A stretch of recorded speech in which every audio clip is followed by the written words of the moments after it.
Aswang, isang halimaw na kumakain ng tao. Madalas itong nambibiktima sa takip silim.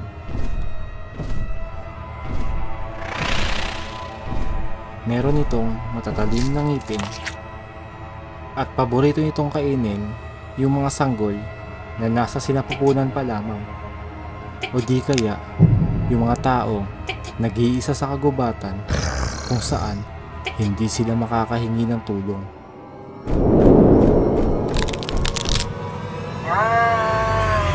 Madalas nilang dinadala ang kanilang biktima sa kanilang tahanan kung saan doon nila ito pagpipiyestahan.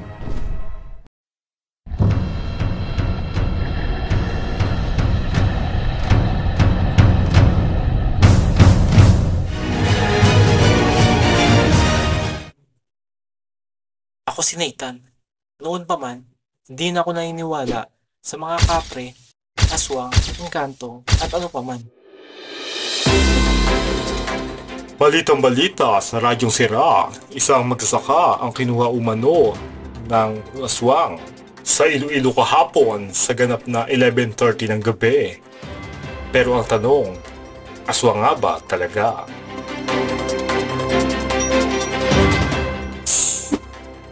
Baka kinidnap lang yan ang taong may galit sa kanya. O baka naman naglayas. Mahirap naman kasing maniwala, lalo na't hindi pa ako nakakakita. Pero nagbago ang paniniwalang yun nang pumunta kami sa probinsya ng Iloilo. Pinagbakasyon muna ako dahil sa introvert ako, kaya madalas akong mabuli. Nathan, yung baon namin. Nasa na? Ang ganda rito sa probinsya. Bukod sa walang bully, sariwa pa ang hangin. Ngunit, pagpatak ng gabi, nag-iiba ang lahat. Meron daw kasing aswang na gumagala rito.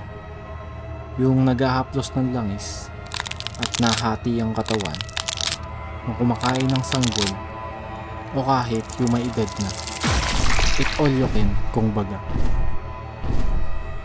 Nababalot ng takot ang kapaligiran. Nagtatago ang lahat sa kani-kanilang tahanan. Pero kahit dun, hindi sila ligtas. Na para bang may payong na dadapo sa kanilang bubungan. Tinitingnan ang bawat bubungan. Naghahanap kung meron bang mabibiktima. Humihinto lang siya pag malapit ng sumikat ang araw. Ay, kantok. Sarap matulog. Kwento ng mga taga rito, maganda raw nakatira sa tabi ng bahay namin. Wow! Buti na lang pumunta ako rito sa probinsya.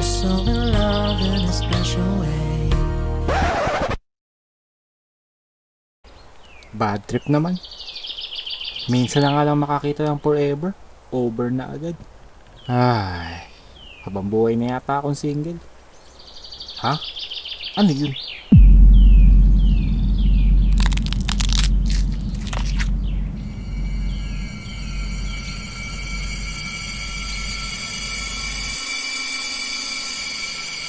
Naku, delikado yan. Ha? Ano yun? May buntis sa kapitbahay natin. Ihahanda ko na ngayon sa luwa, tita. Lumingon ako sa gubat, pero wala na yung babae. Manong, may tao po bang nakatira dyan sa gubat? Wala. Walang nagtatangkang tumira dyan. Pero, may nakita akong tao kanina dyan. Sa atin lang to ah. Diyan kasi sa kagubatan na yan, nakatira yung tik-tik. Kaya, wala nang tatakang tumira dyan. O pumanta, lalo na sa gabi. Yan ka na naman manong eh, kwentong barbero na naman. Bahala ka, basta ako nagpapaalala lang. Ayaw ko man aminin sa sarili ko, pero natakot ako sa sinabi ni Manong. Laki akong Maynila, kaya hindi ako naniniwala sa mga urban legend. Kaya kasi naging urban legend kasi hindi pa napatunayan.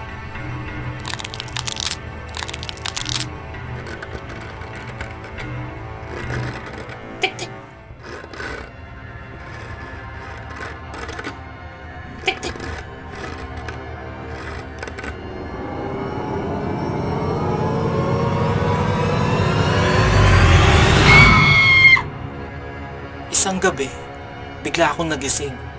Nang may narinig akong nagsisigawan sa labas.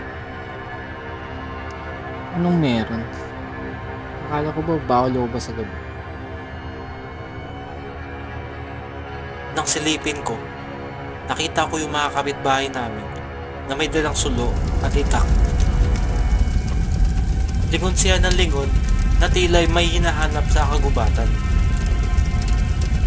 Nang biglang may kumaluskos sa puno malapit sa akin, bigla akong lumingon. Pero wala akong nakita. Medyo kinakabahan. Pero dahil di naman ako naniniwala, kaya isiniwalang bahala ko na lang yun.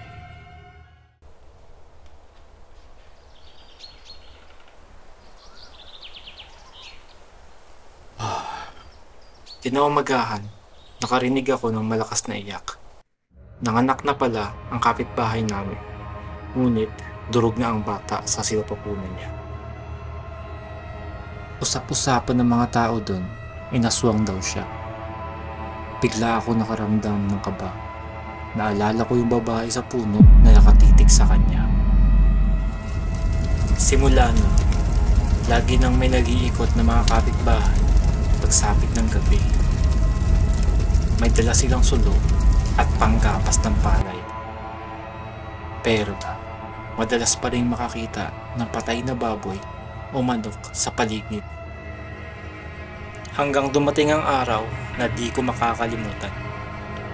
Maaga pa nun, pero naligaw ako sa kagubatan kakahanap ng signal.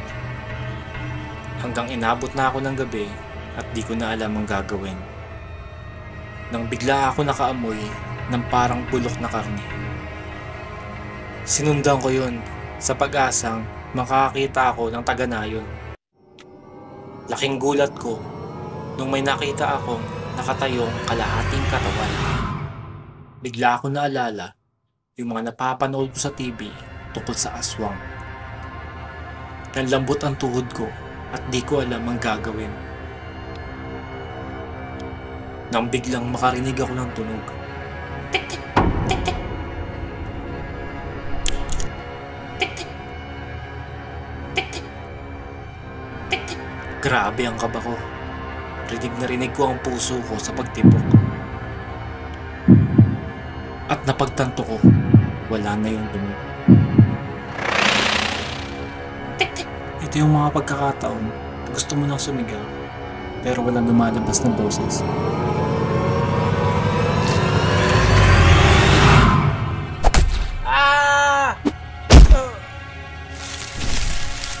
Ito yung mga pagkakataon na sasabihin mo sa sarili mo na sana nakinig ako sa payo ng matatanda.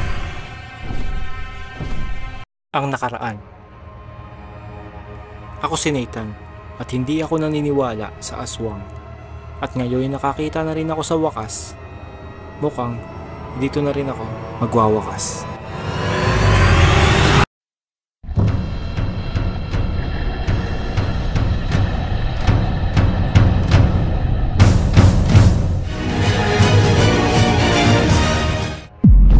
Habang wala akong malay, hindi ko alam na dinadal niya na pala ako sa kanyang tahanan.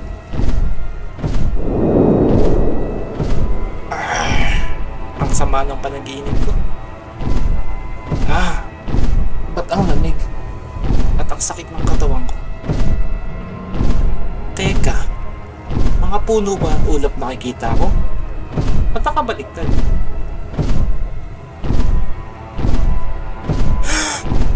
Huwag mo sabihin.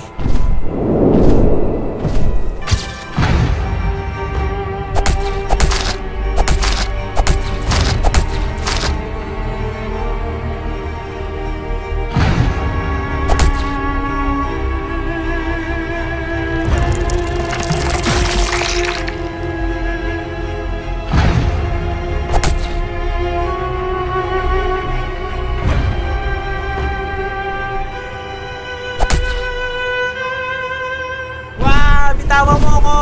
Tulong! Tulong!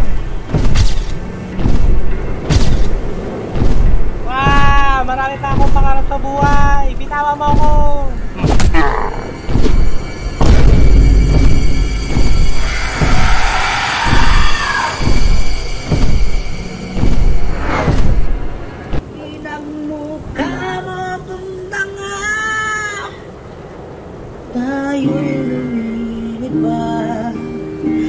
ako'y iniwan mo sa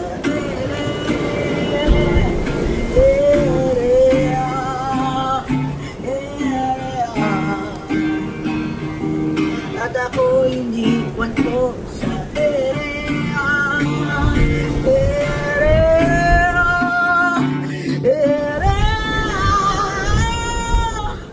Mukhang ginalit ko ng matindi yung aswang. Tapos nun, inatake niya ako ng matindi hanggang mawalan ako ng malay. Nang magising ako, nasa loob na ako ng bahay ng aswang. At may nakita rin ako dong matanda. Buhay pa naman siya, ngunit wala na siyang 2 paa at 1 kamay. Mahimbing ang kanyang tulog na para bang tinanggap niya na ang kanyang kapalaran. Wah! Ganyan di ba mangyayari sa akin? Kakainin ako ng aswang hanggang maubos? Di ako papayag. Sabi nga sa Invictus, I am the master of my fate. I am the captain of my soul. Leche ka! Ang ingay mo! Malapit na nga ako malagutan ng hininga. Ang ingay mo pa. Pasensya ka na, Lolo. Tinatapangan ko ang sarili ko. Tsaka akala ko, ano ka na? Alam mo yun? Loko kang bata ka. Mukha ba akong mamamatay na? Medyo. Ay. Teka lang, iho. Hindi ka taga-nayon. Lingid sa aming kaalaman, dumating na pala ang aswang. Paano ka napunta rito? Nagbabakasyon lang po ako rito para makapagpahangin. Di ko naman akalain na ibang hangin pala tatangay sa akin dito. Bigla ko naalala yung balita tungkol sa matandang kinuha ng aswang. Isang magsasaka ang kinuha umano ng aswang sa Iloilo kahapon sa ganap na 11:30 ng gabi. Teka, Lolo, ikaw po ba yung nabalitang kinuha ng aswang? Hindi ko alam iyo kung naibalita yung pagkawala ko.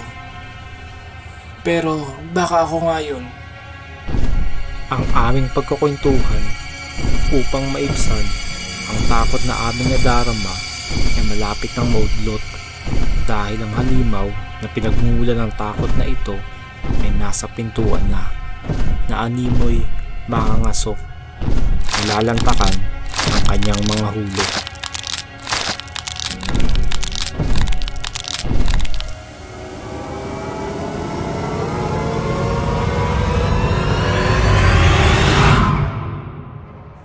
Kung sakaling makakaalis ka rito, iho, ikamusta mo lang ako sa anak ko. Yung buntis sa nayon. Di na niya kasi makikita ang kanyang tatay at asawa. Bakit po, Lolo? Nasaan yung asawa niya? Ilang buwan na rin namin siyang hinahanap. At kamakailan ko lang siya natagpuan. Nang mapunta ako rito. Ngunit, wala na siyang buhay. Teka, Manong. Wala kaming kaalam-alam na ang aswang ay nasa likod na namin. Patuloy pa rin kami sa pagkukwentuhan. Yung anak niyo ba yung... Itatanong ko sana kung anak niya yung inaswang na kapitbahay ko.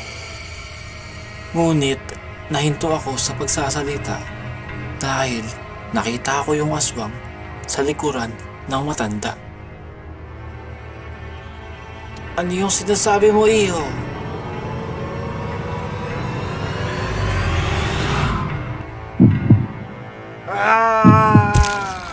Tulong!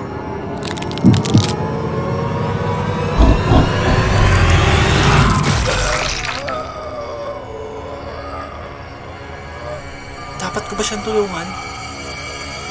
Pero anong magagawa ko? Bata lang ako at wala akong lakas para labanan ang halimaw na ito. Lahat ng tao may angking lakas ng loob. Wala lang silang pagkakataon. Pero ikaw, ito na ang pagkakataon mo. Sino yun? Bahala na. Halimaw! Ako kainin mo. Makunat na yan. Mas malambot ako dyan. Tumakbo ko palayo para ako makabuli ng aswang.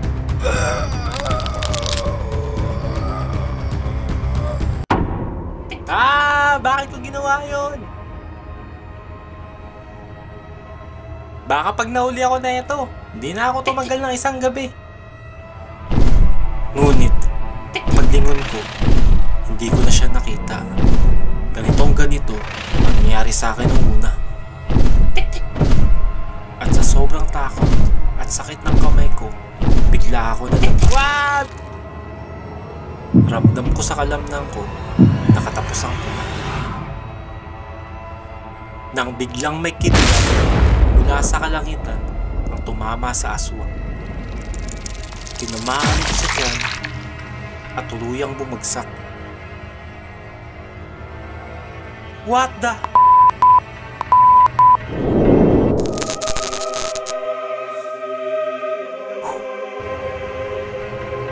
Nang makita ko nakandusay ang aswang, unti-unting kumalma ang sarili ko. At napansin ko na may lumiliwanag kung saan tumama yung kidlat. Nang silipin ko, may nakita akong bato na napakaliwanag. Nang hawakan ko, nakaramdam ako ng init at biglang gumaan ang pakiramdam ko. Nang ako'y paalis na, naalala ko si Lolo at binalikan ko siya.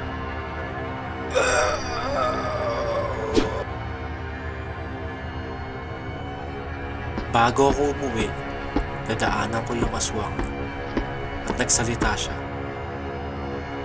Maraming salamat at pinakawalan mo na ako sa sumpang habang buhay na namin dinadala ako at ang buong angkan namin.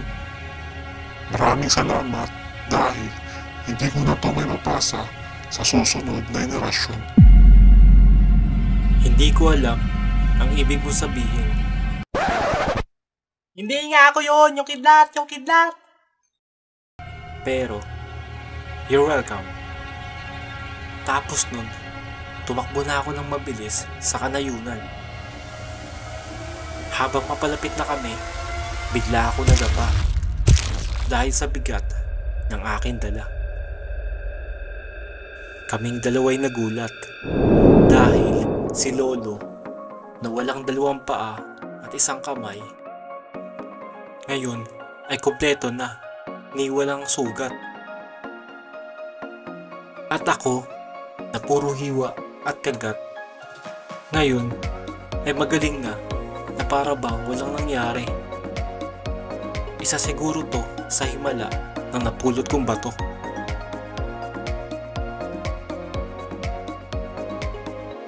Kinaumagahan, nagpasya na akong umuwi sa Maynila. At nagpaalam na rin ako sa mga taga roon. Masaya akong umuwi na may karanasang nakakatakot at masakit.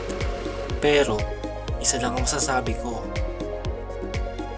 Ang pagsubok na yon ang nagpatibay sa akin.